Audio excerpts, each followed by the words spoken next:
पहेलग्राम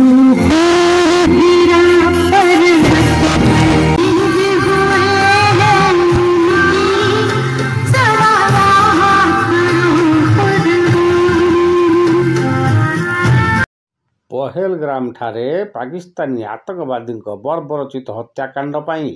सारा भारत वर्षर जनसाधारण एभली कर्म को निंदा करुछंती एवं जो पवित्र आत्मा देश पर आत्मबलि देइछंती भारत वर्षर नागरिक से श्रद्धांजलि अर्पण करुछंती।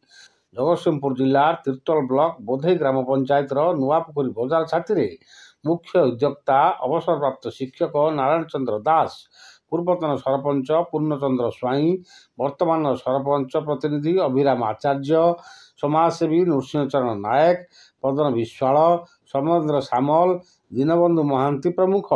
व्यक्तित्व नेतृत्व में एक विराट कैंडल शोभा बजार परिक्रमा कर स्मृति सभा आयोजन कर उपस्थित जनसाधारण अमर आत्मा को श्रद्धांजलि अर्पण करते।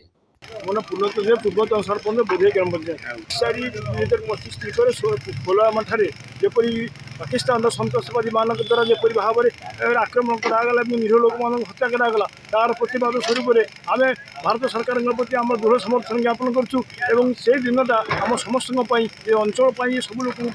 दुखर दिन था आम एक दुखर दिन था से आम समस्त सब युव मान एकाठी कर सब भाई मान एकाठी कर आज स्मृति उद्देश्य से स्मृति चारण उद्देश्य से आत्मार सद्गति एक कैंडल शोभा करूँ। श्री पद्मचंद्र विश्वाल अवसरप्राप्त शिक्षक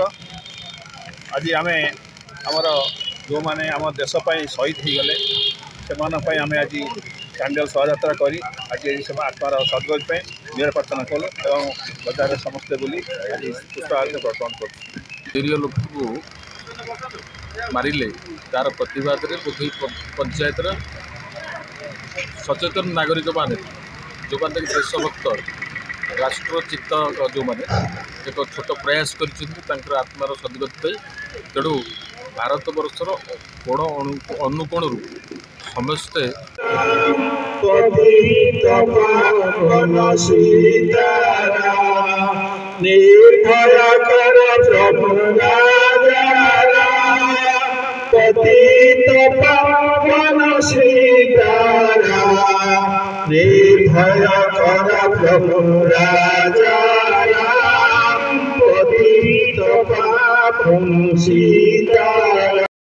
जगतसिंहपुर जिला तिर्तोल ब्लॉक बोधई ग्राम पंचायत श्रीवत्स पाड़ीक रिपोर्ट न्यूज प्लस ओडिया।